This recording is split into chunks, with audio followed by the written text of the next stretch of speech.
ఇదిగో ఒక్క మాట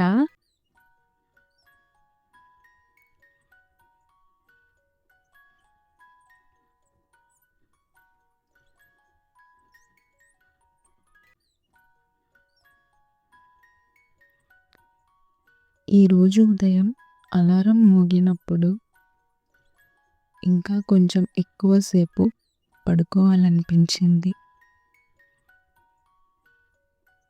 అప్పుడు నాకు ఒక జ్ఞాపకం గుర్తొచ్చింది,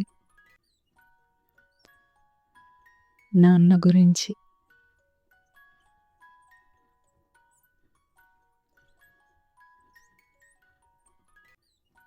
మా నాన్న ఎప్పుడు ఉదయం చాలా త్వరగా లేచేవారు. ఎంత పని ఉన్నా, ఎంత అలసట ఉన్నా ఆయనకు ఒక అలవాటు ఉండేది. సమయం కంటే ముందే లేవడం.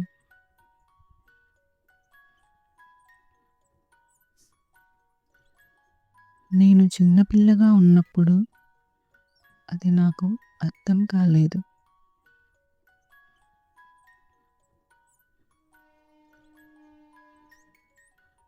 ఇంత త్వరగా లేవడం ఎందుకు అనిపించేది. కొంచెం ఇంకా నిద్రపోవచ్చు కదా అని.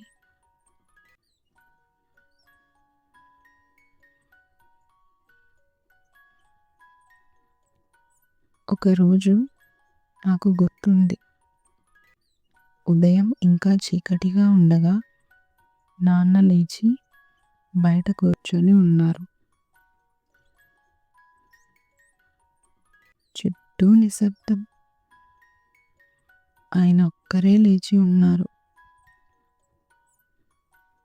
నేను నిద్ర లేచి ఆయనను చూశాను. ఆయన ఏమీ చెప్పలేదు. కానీ ఒక్క విషయం అర్థమైంది, ఆయన తన రోజును గౌరవిస్తున్నారు. తెల్లవారుజామునే లేచి తయారయ్యి పొలం వెళ్తారు. మధ్యాహ్నం అమ్మ క్యారేజ్ కట్టుకొని వెళ్తుంది. ఇంకా నాన్న ఇంటికి వచ్చేసరికి సాయంత్రం అవుతుంది.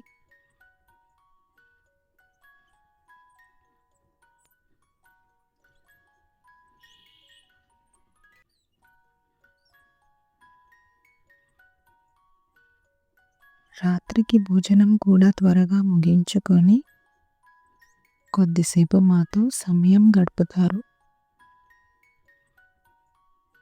త్వరగా పడుకొని మళ్ళీ ఉదయాన్నే లేస్తారు. రోజు ఇదే తంతు.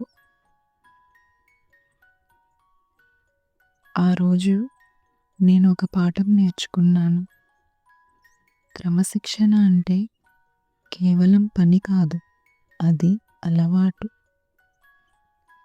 క్రమశిక్షణ అంటే బలవంతంగా వచ్చింది కాదు, అది మనసు తీసుకున్న నిర్ణయం. ఈరోజు ఉదయం అలారం మోగినప్పుడు నేను లేచాను. ఎందుకంటే ఇప్పుడు అర్థమైంది, ప్రతిరోజు ఒక అవకాశం మన జీవితాన్ని మార్చుకోవడానికి. ఈరోజు నా ప్రయాణం 4వ రోజు. జీవితం మనం ఎంచుకునే అలవాట్లతో తయారవుతుంది అని మెల్లగా నేర్చుకున్నాను.